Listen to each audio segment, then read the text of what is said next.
Living in fear and control. Today in our society, there is a lot of fear about Corona, and some of it for good measures, for good reasons. I'll give it that. There are some people in our society whose immune system is very bad, so they cannot withstand this virus or other viruses for that sake, although they might have some treatment options which is better than this current one we have, the current ones we have for Corona. So there's some people need to take precautionary methods, while others not so much. It's like one point I can make is I got this one, the hand sanitizer one. I've used it once so far, and the reason I don't use this constantly on my hands, just every time I go outside, every time I touch something, I have to constantly rinse off everything. Your immune system is built on touching stuff, getting in touch with germs, getting in touch of the world around you. So if you keep on using this disinfectant all the time, then you're gonna reduce your immune system, the way it works. To my knowledge of all the research I've done, that at least makes very good sense to me, because you with this alcohol you just rinse everything away. It's like if you bathe your body in this, you're not like your immune system is not gonna work that good. It's gonna be very suboptimal. So that's why I don't personally use. So I'm not saying go against everything your government says, something like that. But personally, I don't use this, because if I get Corona, I will be okay. It's like I have a good immune system. I eat healthy. I eat a lot of naturally sourced good vitamins. It's not like I take a lot of vitamin supplements, because they're not that great. They're not that effective either. That's a big discussion though. But basically, vitamin pills don't work as great as you think they should. Like if you take 400 grams of, let's say, zinc, maybe your body will only absorb like 5 or 10% of the total amount. So you think you get a big amount, but your body doesn't absorb that amount, because it's in like our body aren't made to consume big pills and big concentrated forms of minerals or vitamins or something like that. Like they're made to absorb, like when you eat a vegetable or something like that. That's what our body is like naturally made to do.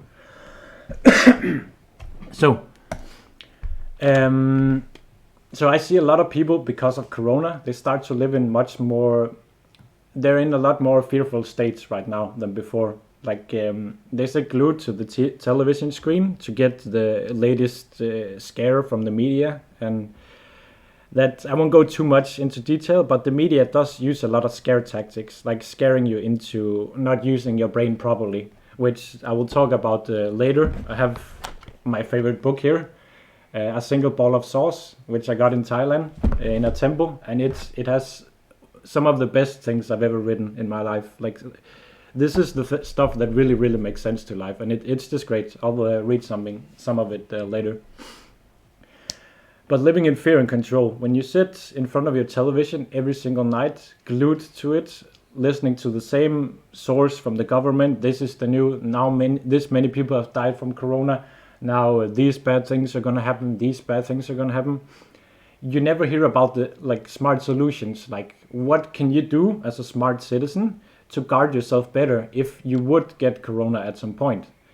And I don't see why they wouldn't do that in a smart, enlightened society, whatever you want to call it, in Denmark. We're an okay society, I'd say, compared to what it could be around the world.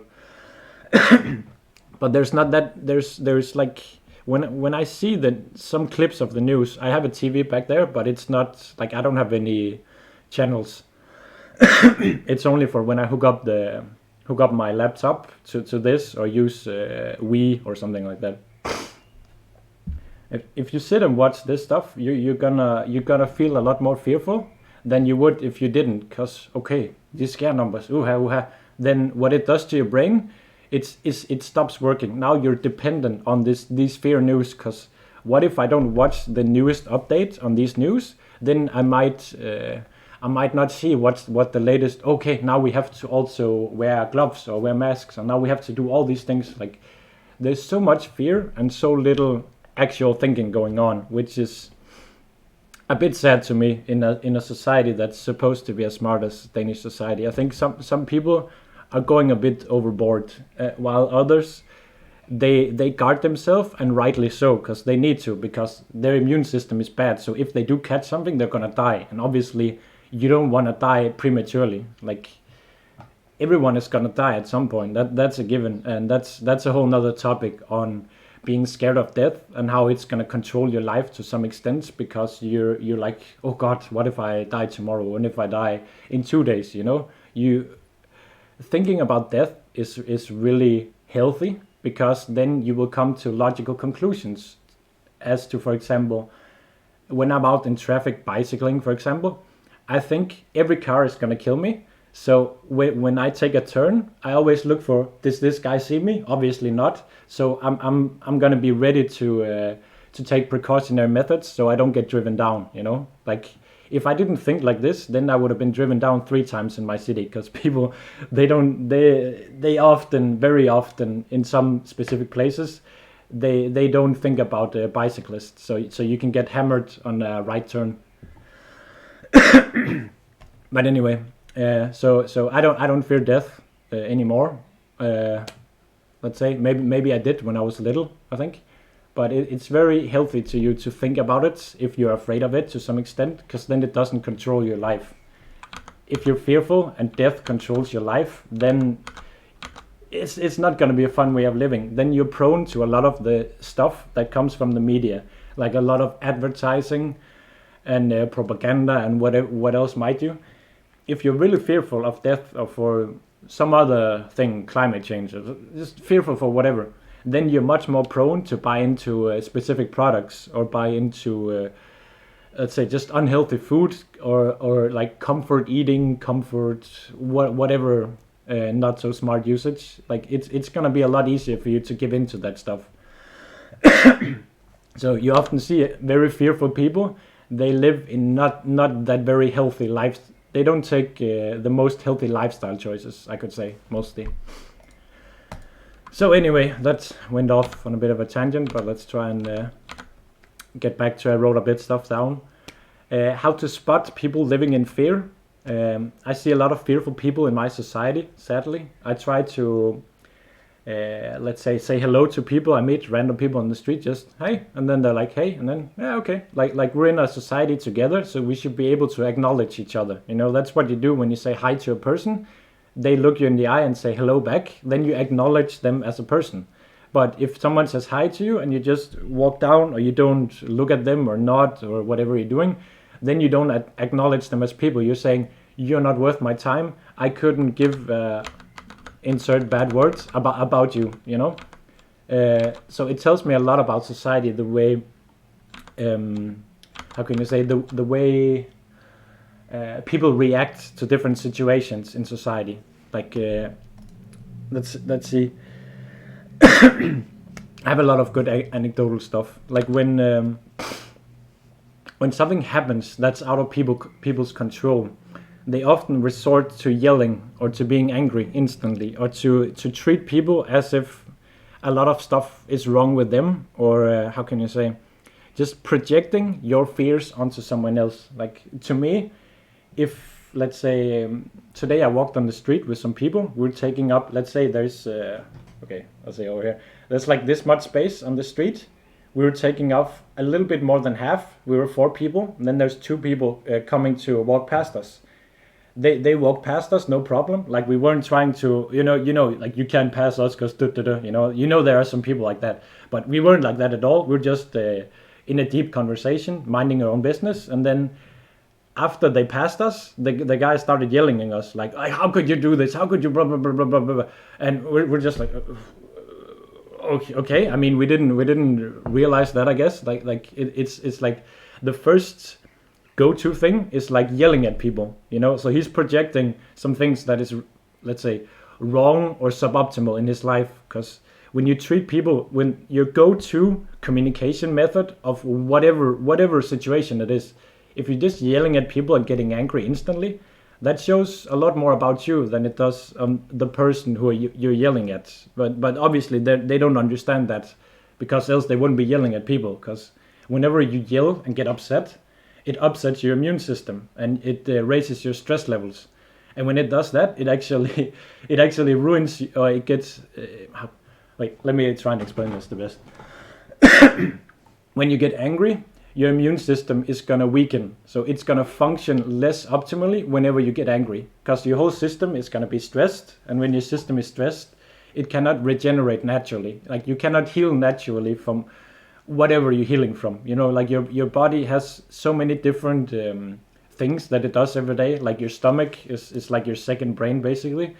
It has to use a lot of power to process all the food that you're eating, to make sure that all the right stuff goes where, this vitamin here, this goes into your poop, and this, like it's doing a lot of stuff. And same is your body with germs, and like there's so many things going on in your body, but when you're stressing it, it's not going to work optimally. So whenever you feel justified yelling at other people, you're hurting yourself in the process. So it's just, to me, I can understand why some people are yelling, and I'm not saying they're bad people or anything like that, not even close, but it's important to understand and be able to self-reflect. How many times, let's say in 1 week, do I yell at people? Why do I feel like it's justified that I have to yell at people? You know, I have a very logical way of thinking about it, because I used to be a professional esport gamer. So if I have to solve a problem, like let's say this strategy didn't work 5 times in a row, okay, it's probably a terrible strategy, or I'm bad at executing it. So if you're yelling at people many times throughout a day, a week, a month, a year, or whatever, you're doing something very wrong. And it's not other people that are the cause of this. It's your mind that's the cause of this. It's something fearful in your mind that makes you lash out at other people.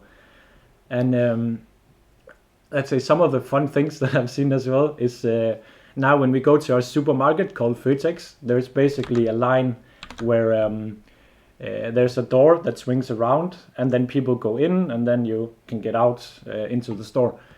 Now they say you can only be one person in there because of, or they say, they don't say it's a rule, but they word it a bit weird, like we would advise you to only be one person in there. So it's not a rule like only one person allowed, but we would advise you. So it's a small note that's on the window, and I hadn't noticed that at some point. So I went in with one other person. We were like 2 person in this one, people, sorry. And it's like that. She just started like, oh, we can only be one in here. We can only blah, blah, blah. And I was like, okay, I didn't notice that. Like you could see, she already went off on a tangent. Like before, it's like, how can you say? She only had one response. It's like response out of fear. She sits and watches news about Corona, and she thinks because of the Føtex, they've made this rule about only one person in there. If one other person comes in there, your subconscious tells you this is a person who's not in line with what our government is saying. So there's a big chance I'll get Corona if this happens. So I am justified in my yelling at other people. Like I'm justified not seeing you as another person, you know? Like they're projecting their anxiety, their fears, whatever it is, to other people because they're just fearful, or something along those lines at least. And how can you say, it comes down to how fearful are you gonna get of everything? Like how fearful can other people make you of different things? When do you stop using your brain and just listen to fear? It's very prevalent, like especially now with Corona. And use your brain. It usually knows what's up. So let's and yeah, again, as I've written down here, the more you live in fear, the less healthy choices you make. So it all comes down to foods, drugs, alcohol, chips, candy. Like you can overindulge in those because of fear as well. And that is very prevalent to some extent. Now, there was some statistics that after the lockdown, most people had to work from home. And then everyone starts to eat. Like there was some statistics about at New Year's Eve, there's so many people buying chips. But now there was like even more people buying chips and all these unhealthy things because they have to be home and work for whatever reason, or be fearful, or whatever it is that make people indulge in these things that are not very good for your body. But anyway, it's how can you say? We have to understand that when this fear comes, it doesn't come from nothing. Like there's a lot of, I could say, I hate to use that word, but justified fear. Not everyone has the time that I do right now to research things, to really dig into what's happening, what's smart to do, what is the best way to look forward, what is the smartest thing you can do in life to be healthy and to create health around you. And it's not through fear. I know that for sure. Like you can look that up on Google. Like everything will tell you fear is not that smart. Fear is what triggers the reptile part of your brain into going into a panic mode. So okay, this is do or die moment. So I have to, and it's not a good state to be in a lot. And it's hopefully you're not in that state a lot. But anyway, the point I was trying to make. I recently become a parent. Although my daughter and my soon-to-be wife, they're both living in Thailand right now, and they can't come to Denmark because we closed down the border. But in the 1.5 months I was together with them, I realized how much energy and how draining it is to be a parent. Because my goodness, I will tell you, your parents, if you have those, I hope you still do, they probably love you. They most likely do. And they give so much time for you to be healthy, to not go out and get run over by the street. And it's like the job of a parent is a 24/7 job most of the time. And it's going to take so much of your energy. And when you are in a state of parenthood, let's say, you're constantly thinking about your child. Can I actually get enough sleep today? Did I make sure the house is clean? Did I, how can I say, do we have food? Do we have food at the right time? Do I have enough diapers? Like, there's so much stuff to think about that your brain does not have the necessary energy to put into other things, like thinking more rationally or doing smarter stuff, which is why you see some parents sometimes fighting or something. It's most likely because they're stressed out, because they don't get enough sleep, or they need to balance job and kids and so many different things that makes it hard for them to constantly be in a balanced state of mind, which is where you make the best choices. So a lot of the parents who are, let's say, or the people who may be yelling at other people, may be projecting their fears and all this and all that, they most likely have children and have not that much time to actually, how can you say, not so research is the right word, but just actually sitting down and being okay and reflecting what I'm doing right now. Is this the smartest thing I can do? Is this the best way? And most people, they don't want to do that either, like do a lot of research, do a lot of work to how can I do everything the best. And some people, I spend a lot of time doing that because it's what I had to do to become professional gamer. So it's instilled in my brain that I want to find the smartest way of doing everything. It doesn't matter what it is, just everything. All information is how can you say, is valuable information to me. Because the only thing that can make the world progress to a smarter place is knowledge, is people knowing what is smart, what is good, what is smart to do, why if I do these things that are not good for me, why do I do it? If you understand why you're doing it, then you can start to do something different. But if you don't understand why you're yelling at people, why you're constantly indulging in bad habits like food or drugs or whatever, then it's really hard to change. Because how do you change something you don't understand? It's pretty basic to me. Anyway, so don't start tell people who are yelling that they're stupid or they're dumb, or they should just start to use their brain. You need to have compassion for people and understand that they're not doing this to intentionally harm you. Most likely, at least, is we need to get back to seeing the human aspect and being. It's okay to be wrong sometime, as long as you can just be calm and tell people, hey, it's okay, you're angry, but I'm not gonna get angry and shout at you as well. I'm not gonna play the game of fear together with you. Some people do, and what does that happen? If a person yells at you and you yell back at them, you just kind of have a yelling match. You don't see two people yelling and they're gonna be like, okay, what you just yelled to me, that actually makes sense. So okay, they both calm down and they shake hands and they go on their way. Like, how many examples of can you find that happens? Like that's not the way you do it. If a person is yelling at you, they're in a such heightened state of anxiety that no matter what you say, it's not going to get through to their head. You know, it's you need to wait till they're calm, then you can talk with them again. Let's see, where was I and all this stuff that I've written down?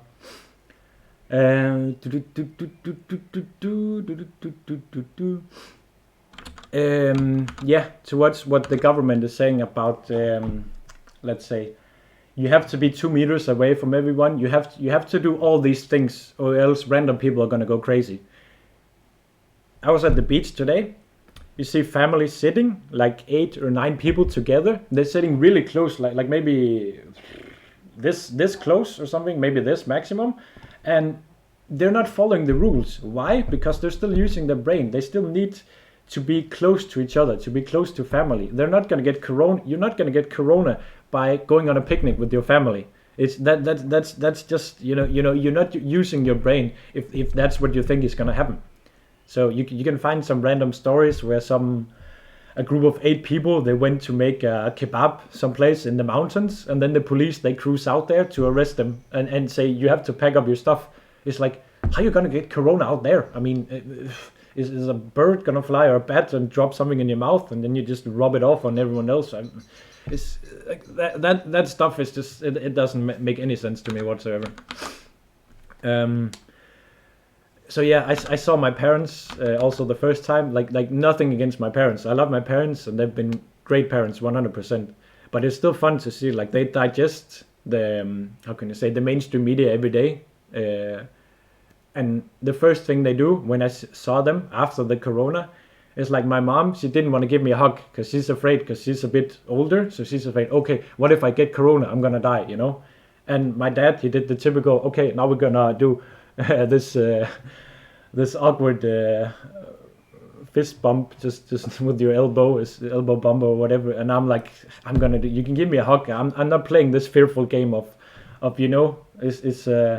yeah, that's not really me. But thankfully it's like my mom, she understand now that, okay, you can still hug your children, you know, they're not gonna die and get corona out of that, you know. It's like, how much does your anxiety play in? You can make an argument against what I'm saying. If everyone do like I do, then it's gonna spread like crazy. I don't think so. It's possible that maybe it would spread somewhere. You don't know.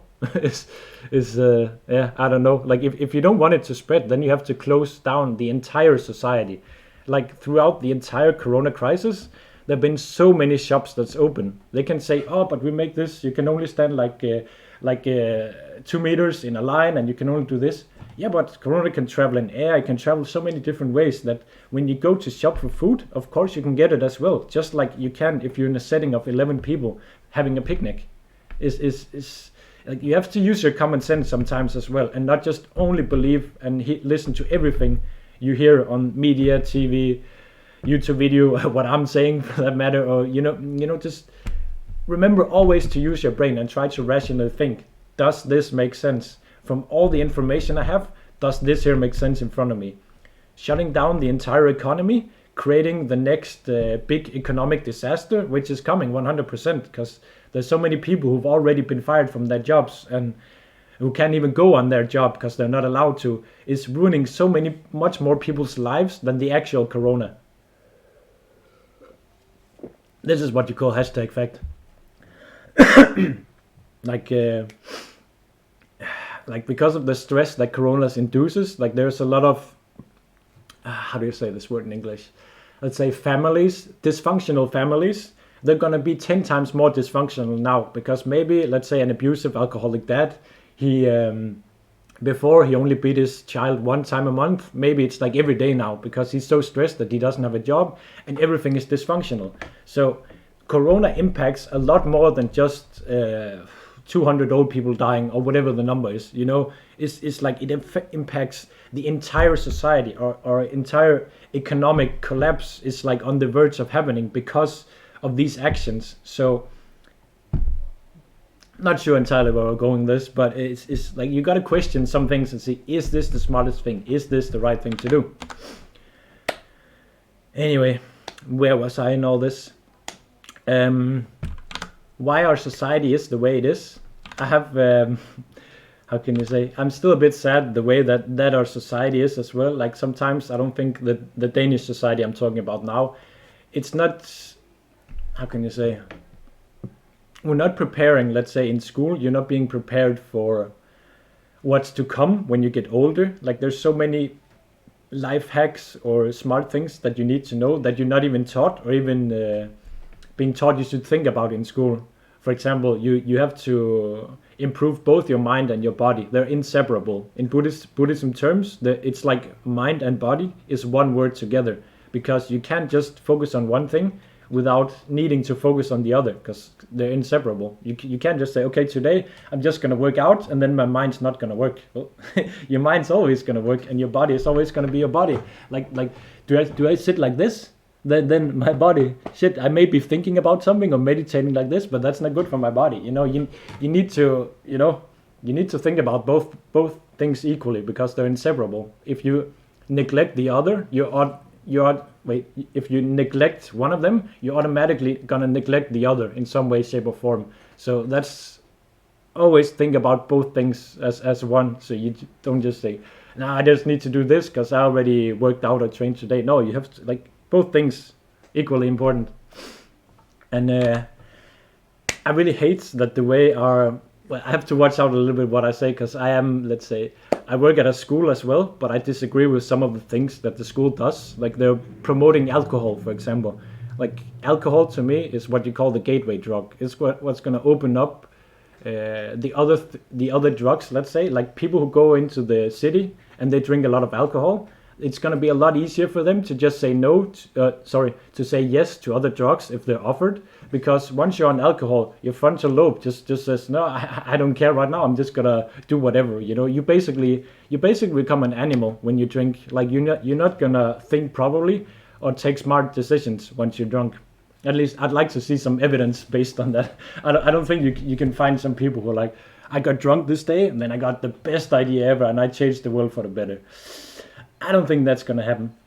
So anyway, it's just sad to me to see that our society is promoting stuff, especially to young people as well, that is terrible for them. Like no one has ever gotten smarter from drinking, especially not if you're underage. Like in Denmark, the culture is you basically drink whenever you can find someone to buy it for you, or if your parents let you drink it as well. Like that can be it too. Like how can you say, what is the legal drinking age even now? I think it's still 15. It might be raised to 16. I'm not sure, but basically it's probably not changed that much since I was young. But most people start around between 13 to 15. They start drinking at least one time a month, and that is a lot of people. Okay, 15. Thank you, Sander. And what it does to you, it opens up a world of not smart choices. And I've been there as well, because I live in this society. I wasn't told that, okay, obviously alcohol is bad, but still everyone is doing it. So if everyone's doing it, it can't be that bad, right? Then why not just do it? And it's like this, the school, once you're finished with ninth grade, like the school hosts an alcoholic party for you as well. It's like there's so much in our society that tells you, just do some drugs, man. And when I say drugs, I mean alcohol and whatever follows with that as well. Like it's not a smart thing to do because of a million different reasons, especially mental health. It's how can you say? And I'm not saying you drink one beer, then you're gonna be stupid. Like I think I'm not the dumbest person I know, at least, and I've drinking way more alcohol than I probably should. But I don't do any more. I don't do any drugs because it's only gonna worsen my mental state. So I can't, how can you say, progress as a human being and make sure that my child is gonna have the best future as possible. And I'm not saying your parents, most of them, they probably drink alcohol sometime. They're not terrible people because they do. Don't take that. That's not what I'm saying at all. I'm just saying overall, it's not a good choice, and I really hate that it's marketed to children as much as it is. Children, i.e. young people who haven't, let's say, who haven't reached the age of around 25, because that's where your brain is fully developed. So the best choices you can take in life is usually after 25, because you've gathered a lot of experience through trial and error, and on top of that, your brain is fully developed, mostly around that age. So that's where you really start to, how can you say, live your life and do the smartest things that your brain is capable of you doing. And yeah, that's just my my rant. Like, I'm really sad that it's happening in my society, contrary to what it could have been. Like, if we didn't have schools promoting alcohol, parents, like every parent's having it at their birthday, like at birthday parties, like parents usually drink alcohol. Maybe it's just my family.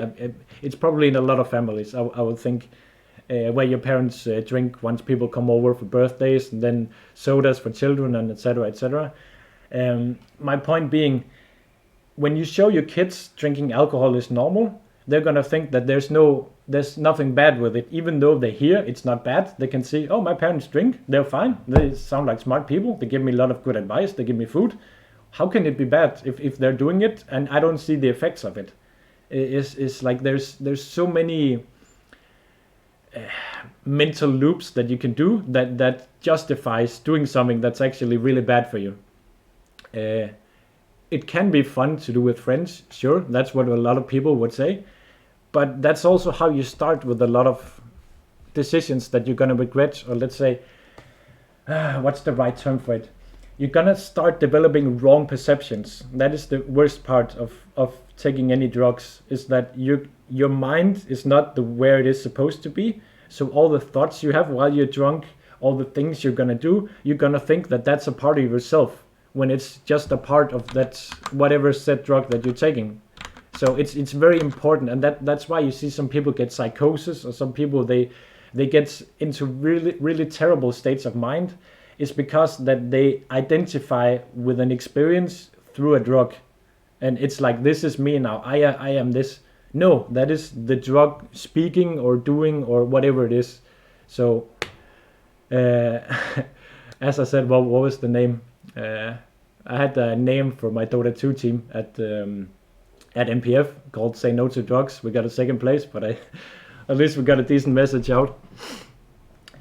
So yeah, what I'm also a bit sad about is in our society, selfishness is like the most prevalent factor, and selfishness is also the most prevalent factor of a dying society. I know that sounds pretty rough, but the more selfish you are, the more selfish your goals, the more selfish your actions, the worse you're gonna become. Like the worse your life is gonna become, the worse everything around you is gonna become, the more selfish you are. Because people can see if there's a person, they don't really care about people or people around them. They only want me. And that's also how our education system is set up. It's like, you get a job, so you can get a car, so you can provide for your family, for yourself. Just think me. And it's not a smart way of thinking, because if you only think about yourself, like me, I have to be good, I have to do this, I have to do that only for me, everyone else, whatever, it's only going to lead to some form of depression, or some sort of stuff where you think, okay, this is actually not good for me. I feel like there's something bad in my life. I don't know what it is, but that's usually one of the causes, at least. And it is natural for people to care about themselves. Sure, you can say, if I didn't care about myself, I would starve to death. Obviously. It's like, of course you need to think about yourself to make sure that you have some sort of sustainability, but selfishness as being the core part can never be good for you. It's like, if you see someone outside begging for money, it's like, oh, I'm homeless, I'm this and that. Do you actually give them money sometime, or do you always just walk past and think, they're just going to use it for something stupid? Or if you see someone sad outside, or someone in crisis, are you just going to think, I'm doing my business, or are you going to do something? Like, are you going to show compassion towards other people, or are you so caught up in your selfishness that you can only see yourself? It's how can I say?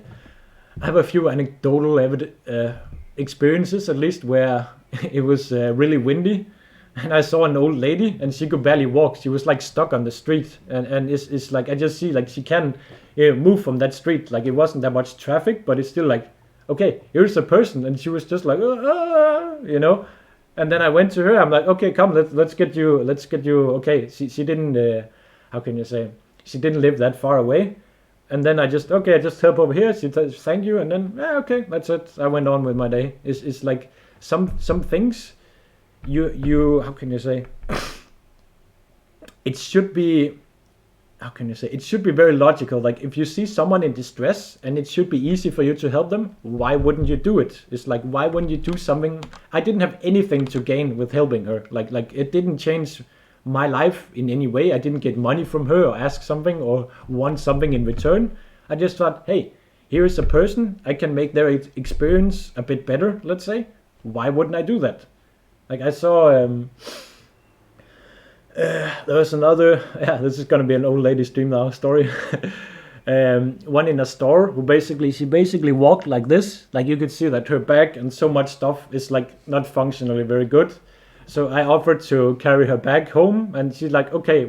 I walked with the bag a bit, and she told me one of the saddest stories I've ever heard about her husband getting a brain tumor, and because of us, how can you say?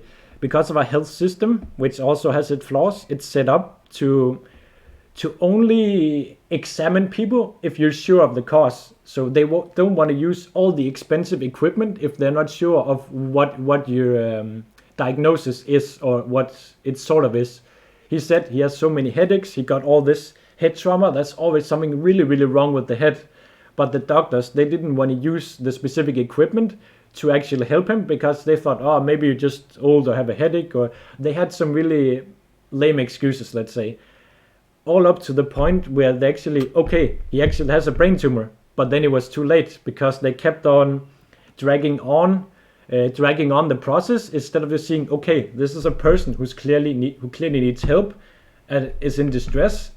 You should help him. Like, why would you, because of, okay, this is going to cost 1,000 kroner. Maybe he doesn't have a brain, maybe he has a brain tumor, maybe not. You should use those, you should do that, you know. It's like, to me, it was, that was one of the worst stories I've ever heard, where you just see your spouse just dying slowly, and there's nothing you can do about it because the medical people or whatever at the hospital, because it's government paid, they don't take the necessary steps that they need to do. Whereas if you went to a private hospital, they would do it instantly. And you can say it's because of resource management and yada yada yada, but to me it's like, man, that was really sad to hear anyway. But I only walked her, I think it was maybe like halfway home, and then she said, oh, you just go on your way now, and took the bag and kept walking slowly. And I was just like, yeah, okay, I'm not gonna bother her saying, no, I have to carry this home and cook you dinner. And no, it's okay. You have to, let's say, meet people where they are as well. You shouldn't impose yourself on other people, contrary to what they actually want. Like, she was okay with what I did, and I was like, yeah, okay, sure. I think that covers a lot of what I wanted to talk about, actually. Before I read, I'm going to read some pages of the book before meditation, and then that's going to be the end. But let's say some final notes I want you to do at home. If you're still listening, if you're still here, then thank you. I hope you gained some sort of knowledge from this. Reflect on your daily routines. That is the most basic thing and most effective thing you can do. What did I do yesterday? Was it smart? Is there something that I want to change? And usually there's probably something you can change.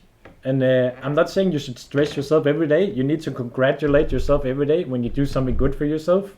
But what things are you doing? You can see, if you look at your life, how it's been the last week or last 2 weeks, you're probably doing more or less the same thing every single day, because that's how the brain is structured. Once you do something one day, you most likely do the same thing next day. Like, if you go to bed at 11 o'clock every day, you're gonna wake up at 8 o'clock every single day. Like, my inner alarm clock is like, even if I go to bed at 2 o'clock now, I'm still gonna wake up at 8, because my brain just knows that that's where I get up. That's what it's used to, you know? Your brain usually defaults to what it's used to. So if you're not used to going outside to run, let's say, it's gonna be really hard for you to start. Like, where you're gonna get the motivation? Like, I want to sit here and play some Dota or something like that. You know, that's what you're used to. That's what you've done all the other days. But once you start doing that, thinking, okay, I'm gonna try and take a run tonight just for fun. The next day, your brain and your body is gonna think, hey, my legs are actually, they're not that bad. Maybe I should take another run. You know, it's gonna start a snowball effect of positivity. That where it's like you just start with one small step, and then it's gonna snowball like crazy. Like, I thought, for example, I could never be able to work out again because of my hand injury. My hand injury still hurts, and there's still some things that hurts for me to do. But I've actually managed to overcome, let's say, only being able to do 2 push-ups to actually being able to do a lot more because of fear of my hands. Again, fear holds you back. Fear of whenever I did push-ups, it's gonna hurt this because this is an essential part. You put pressure on the joints here. So fear was holding me slightly back until I got out of fear in some sense of form. So now I do, let's say, some of the things that I've applied to myself is I do take a run sometimes. It's not the biggest route, maybe it's 3 kilometers, something like that, in the evening after I've eaten.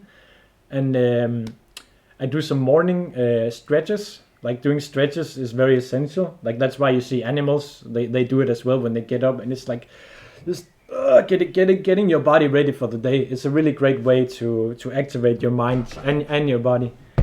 And let's see if I can show this. I've gotten so far that I've done something that I haven't done before. I've gotten this gear in here. I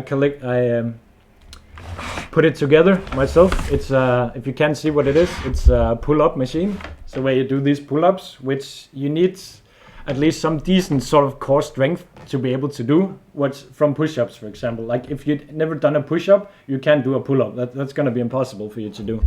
And actually, I've only just recently got this, like 3 days ago, but I'm going to use this every single day if I can, or else every second day, because I can just feel it gives me a lot, and it's something that I'm excited to do because I can feel the good things that are coming. So when you do good things for your body, it's going to be healthy for your mind, because again, the mind and the body is the same thing. They work in conjunction to each other. So when you neglect your body, you neglect your mind. If you do really bad stuff for your body, you're going to be sad as well. Like, there's always a connection, and we need to see that, and that needs to be very, very prevalent in our understanding of, if you want to change something in your life, it's not just your body, it's not just your mind, it's both together in conjunction. So yeah, so I just started to do some small things over the last, I'm pretty old, so I have to think in many years now. Over the last 7 years, like, I've had a optimally functioning brain for 7 years now, because I'm 32, so minus 7, it's 25. Quick math, as you say. And I've taken small steps, realizing, okay, maybe drinking 1 liter of cola to my dinner every night is not the smartest thing. I don't drink cola anymore, or any sort of caffeine drink, like a cola, energy drink, or coffee, or just caffeine in general is not good for your heart and blood pressure and so many things. Your sleep as well, and that's a long list of that. But I started to take a lot of action and realizing a lot of not smart habits that I was doing. And I'm not saying you should go out and change your entire life tomorrow, because then you're just gonna fail, and then you're gonna be like, screw it all. I can, if I couldn't do this, then it all doesn't matter. You just start really, really, really small as you can. Just change the smallest thing. If you can change that, then you know that you can change the next small thing, and then all of a sudden you can change big things. It all starts with the small snowball of positivity that starts the chain reaction of all the different things that you can do for yourself, which is gonna improve your life dramatically. I think that pretty much covers it. Let's see. I might turn on some lights so I can actually read. It's getting a bit dark here.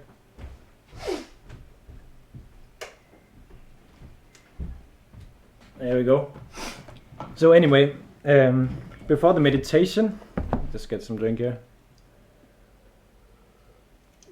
Oh man, I got some hair in my nose. That's really itchy. Anyway, this book here, a single bowl of sauce, is written for from some Buddhists, or not Buddhists. What they're teaching is something called vipassana. It's basically it's not a religion. It's not a set of things that you need to do. They're just trying to explain what the world actually is. How does the world work? How does everything work? Why when I say this, does this make sense? Or why when I do this, is this gonna happen? Like, they're basically just trying to understand trying to explain what is life. So let's start with some of the front words, some of the start words I'm gonna stay with. Where is this one?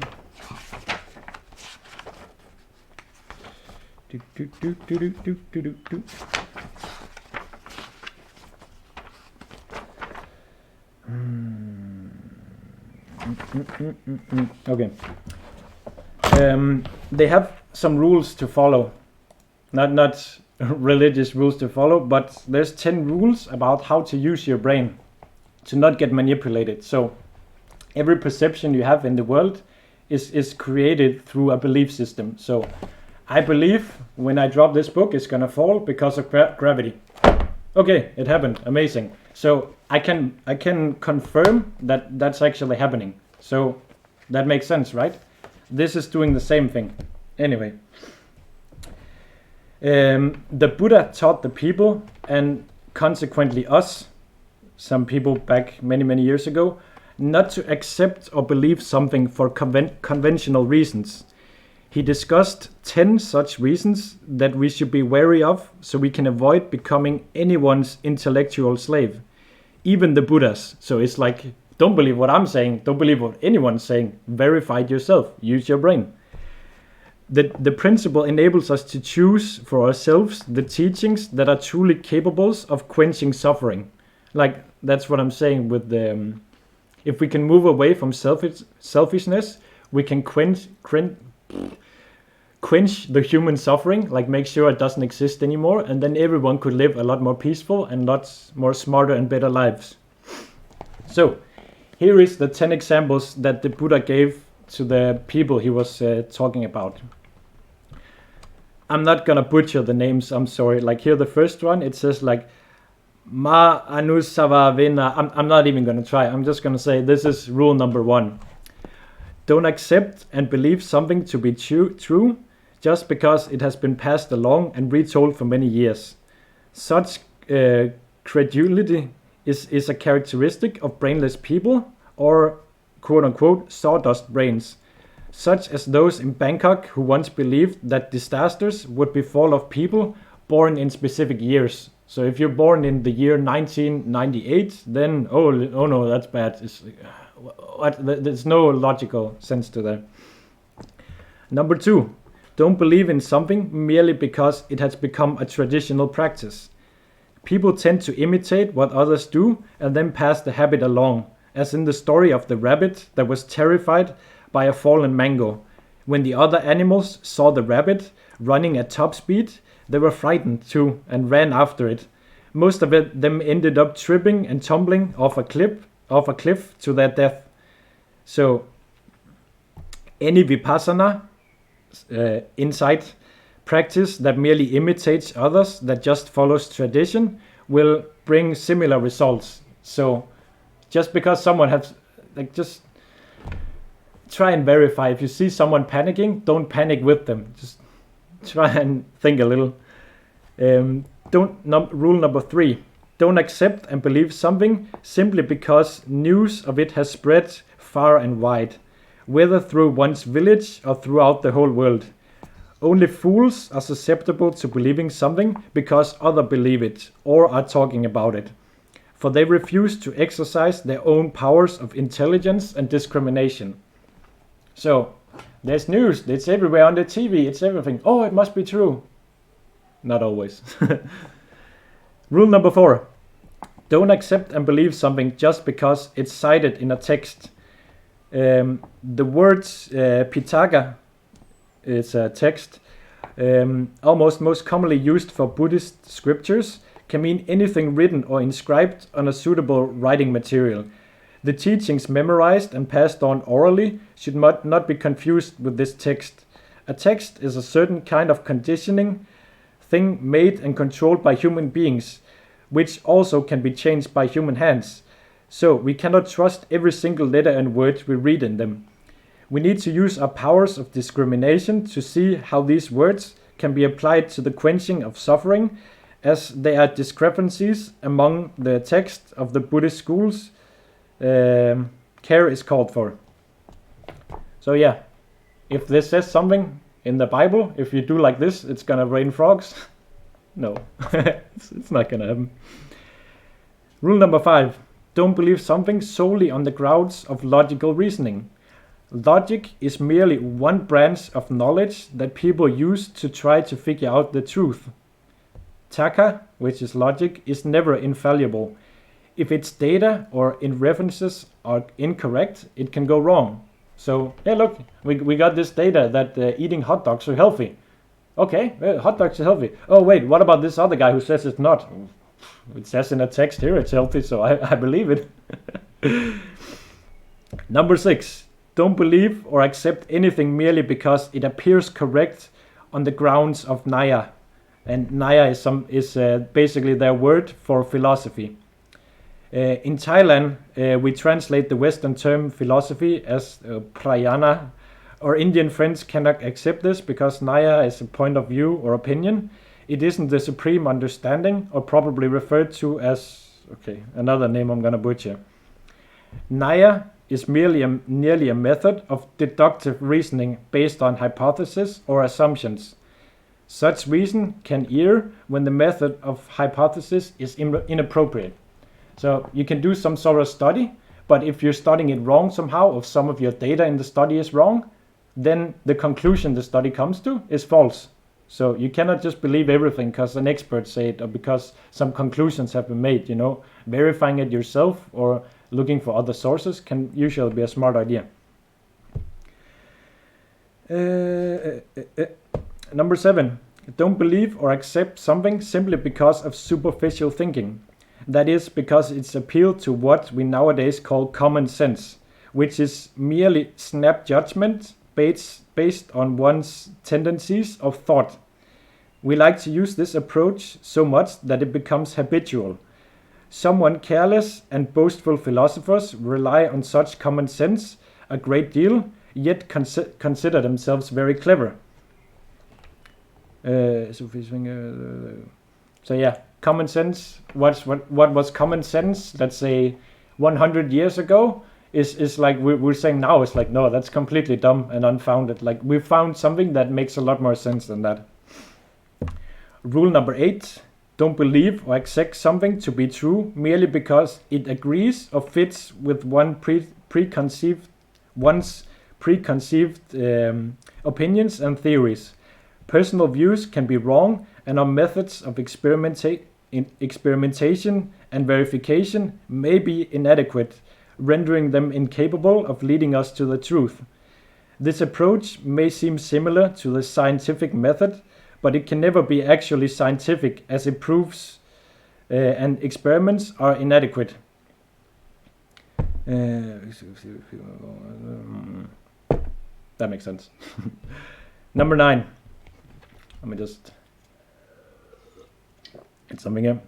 Number 9. Don't believe something just because the speaker appears believable, perhaps due to credibility or prestige. Outside appearances and the actual knowledge inside a person can never be identical. We often find that speakers who appear credible outward turn out to say incorrect and foolish things. Nowadays, we may be wary of computers because the programmers who feed them data and manipulate them may put in the wrong information, make programming errors, or use them incorrectly. Don't worship computers so much. For doing so goes against the principle of the Kalama Sutta, the way of life, or whatever you want to call it. So yeah, if you see some politician who's like, oh, he's got this suit on, he's smiling, and he's saying, oh, he's very charismatic, and people are like, oh, he seems like a very likable guy. I should accept everything he says. No. That's like one of the easiest ways to manipulate people is you have a suit, then you assert authority through clothes, then you have a very smart way of saying stuff, and you have a, let's say, light-hearted personality. You can influence people in many ways like this. Anyway, number 10, the last one. Don't believe something simply because the monk or any speaker, politician, me, your parents, whatever, don't believe it just because he is your teacher or they're your superior or whatever they can be. The Buddha's purpose regarding this important point is that nobody should be the intellectual slave of anyone else, not even the Buddha himself. The Buddha emphasized this point often, and there were disciples such as the Venerable Sariputta who confirmed it in practice. They didn't believe Buddha's words immediately upon hearing them. They only did so after reasoned reflection and the test of practice. So they hear him say this stuff and they're like, okay, I'm going to test it for myself. I'm going to verify, does this make sense? I'm not going to take your word for good, I'm going to go out and verify this myself. We hope that other religious teachers of the world have given this highest freedom to their listeners and disciples. So they don't say, for example, the book says this, you have to do this, They tell them, use your brain. That is the smarter way to do. In Buddhism, there's no dogmatic system that pressures us to believe without the right to examine and decide for ourselves. This is the great uniqueness of Buddhism that keeps its practice in us from being anyone's intellectual slave. The Thais should never volunteer to follow the Western ideals as slavishly as they're doing now. Intellectual and spiritual freedom is best. I was recently in Thailand, and I could see that there's a lot of beautiful stuff by far, and it's a very, very beautiful culture, and they have a lot of like temples and monks and all this stuff, which is very spiritual experience to see, especially when I come from Denmark. There's like zero spiritual stuff here, and but I could also see that they're adopting a lot of the Western style of marketing, beauty products, this and that, and doing a lot of stuff that's so far away from what is smart and what you should be doing. Let's see, here's the last one. So, if one follows the principle of the Kalama Sutta, like all these rules, one will have independent knowledge and reason with which to understand the meaning and truth of ideas and propositions heard or read for the first time. For example, when one hears that greed, hatred, and delusion are dangerous and evil, one understands thoroughly and instantly because one already knows through personal experience what these things are like. One believes in one's own experience and intelligence rather than whoever is speaking. The way of practice is the same in other cases. If a statement is about something one has never seen or known before, one should try and understand or get to know it first. Then one can consider whether or not to accept the newly received teaching or advice. One should never accept something just because one speaker is saying it. Like, one should take one's time, even if it means dying before finding out. This is how the Kalama Sutta protects one from becoming the intellectual slave of everyone else, even in the most subtle matters and so-called mysteries. And as you see right now, they say this as well, the world nowadays is so overwhelmed by the power of advertising and propaganda that most people have become slaves to it. What's the new phone I need to get? What's the new TV? What's this TV show I should get? Everyone's telling you what you should do. You don't have to think much. Everyone's gonna tell you what you want for Christmas, what you wanna do in your weekend. Like, there's gonna be people telling you that. So advertisers can make people dull and pull out their wallets without even thinking about it in order to buy things they don't need to eat, they don't need to have, and they don't need to use. That is so commonplace that we absolutely must offer the principle of Kalama Sutta to our human comrades of this era. because propaganda is much more harmful than ordinary advertising, or what is so-called Parathoga in Pali. Sorry for that, people who understand that. Even with the ordinary advertising, this propaganda, we must rely on the principle of the Kalama Sutta as a refuge, to say nothing of needing it to deal with outright propaganda, which is full of intentional deceptions. So we can say that Kalama Sutta is beneficial even in solving economic problems. So that's enough reading for today. I hope that made some sort of sense as to reflect on what am I getting told from advertisements that I should do? How should I behave? What should I buy? How are people going to like me? You know, am I going to stop the political argument from giving people a Pepsi? Or am I, there's so many subliminal messages and people and advertisements trying to manipulate you into buying stuff that you don't need and that is not going to be beneficial to you. So yeah, I hope that was beneficial to you. Thanks for listening so far, and we're gonna round this off with a meditation. So let's see where I'm gonna do this. I can actually do it in my. I can get a good position in my chair actually for this. Anyway, if you're new to meditation, you need to have your back straight. Yep. And have your eyes closed when we start. And then you just focus on your breath. What we're going to do is, I'm pretty sure, I don't remember all the names. I'm pretty sure it's called Nibbana meditation, which is one of the most basic forms where you just focus on your breath. Like all you have to do is notice your breath. So when you're like breathing in, breathing out, you don't try and control it like, oh, okay, I have to, and then, no. You just notice your breath and that's it. If you have a thought, if you start to think about, oh, when can I start to play Fortnite? Or when should I do this? Or maybe I should do the laundry. That's okay. But you just focus on your breath again after that happening, or after that thought happens. Then you do a mental pull-up, basically. So every time it gets really hard for you and you start to focus on your breath again, you're going to be even better next time.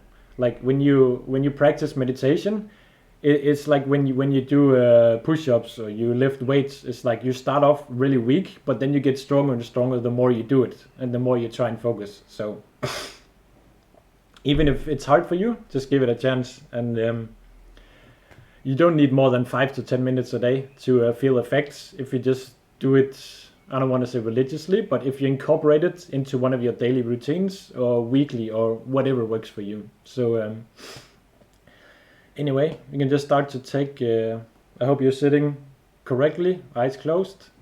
Then you can take 3 deep breaths, and then after that, you just feel your breathing. And that's it. So here we go.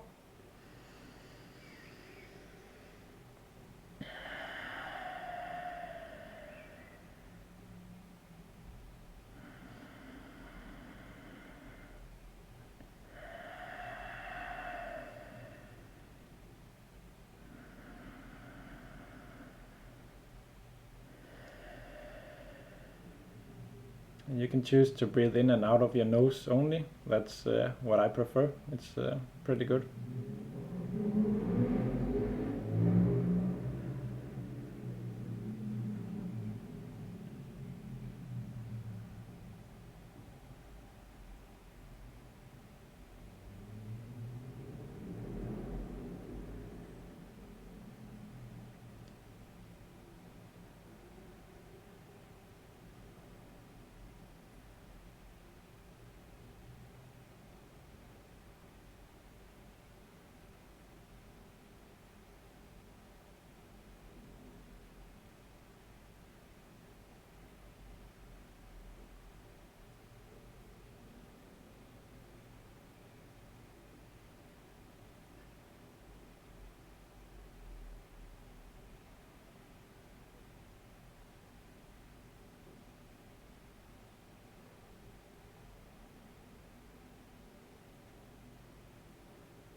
And welcome back.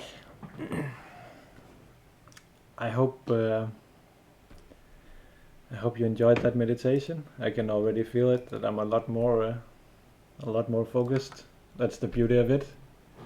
You can try it yourself, and even if you can only do 1 minute, 2 minutes, that's also a good place to start. My record, if you would even say that, is like 1 hour, whereas the powerful effects that I got after that was the whole world felt like slow motion. So the effects of this is really powerful, and the great thing is you can just try it and you'll find out. As reference to the book, is like the greatest things about life are those you can try out yourself and then see if they actually work or not. And I forgot to say, there's also a Q&A. If you would like to ask any questions, we could do that now before we close up. And so yeah, if you have anything in regards to what I've talked about today, you can just ask it and I'll try and answer to the best of my ability. Maybe something else in regards to whatever. Now's the time. It's impressive that I can focus that long. Well, that wasn't that long, I'd say. It's a bit telling that that's incredible that someone can sit still for this long, or that it would be impressive. Do I have an idol? No, an idol is not a smart thing to have in a sense, because when you're worshiping someone, it's not a smart thing to worship people, because they're just people. Like the people, I would say, where I draw inspiration from, which I think are smart people or enlightened people, like people I go to for getting better understanding. So let's say there's this book, for example, then there's some how can you say, there is like this book here is from a library where a lot of monks come and give talks as well. You can say that library would be my idol in a sense, because I can go there and I can get a lot of different perspective on life that comes from people who are able to, or who have spent most of their life trying to understand everything better and trying to do everything as good as they can. So mastering the art of understanding life, you can say. Like, if I had something close to an idol, it would be people who try to get unfiltered information out, whereas I'm talking to you right now, for example, I'm trying to pass on information to you, which I think is essential for everyone to grow. So everyone who has a good positive message that's gonna change the world for the better, those would be my quote-unquote idols. So you can say one would maybe be Wim Hof. Some people call him the Iceman. He's done some good breathing meditation techniques. Another one would be Buddhādasa Bhikkhu, one of the people who wrote this book. There's a lot of people, a lot of text from a lot of different people in this book. But yeah, I know that wasn't the answer you was looking for. But in the esports sense or something, there's some people I follow on Twitch, sure, and look at once in a while, but it's not someone where I worship them. I follow them so much. I'm like, oh, if only I could meet this person, then my whole life would change. Like that's not a healthy perception to have. I know a lot of you have it, and you think, if I only could be like Forrest in Counter-Strike or something like that, It's like, he's just a person, just like you and just like me. Like, I use him as an example because I met Forrest at DreamHack in 2010, because I was in Fnatic MSI, he was as well. So we shared the same hotel room, because everyone in Fnatic had to be at the same hotel place. I talked to him. I didn't know who he was, that's one thing, but I just talked to him like a regular guy. He talked to me like a regular guy.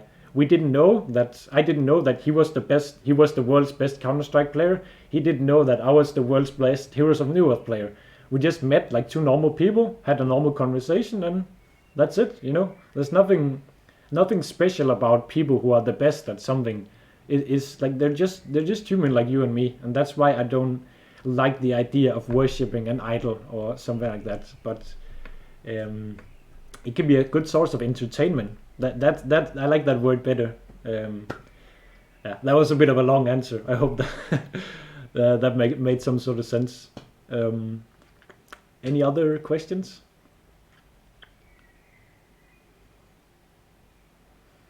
Yeah, for motivation, sure. Motivation is always great to have different sources. 100%.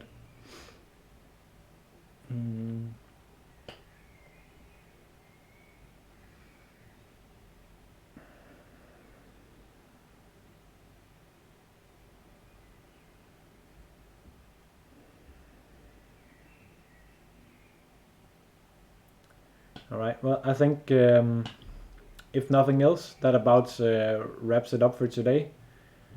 Thank you guys for staying here, for listening. I hope this information could bring some sort of clarity to anything in life for you. Maybe you understand something better. Maybe something is even harder to understand. Who knows? But life is amazing, I would say.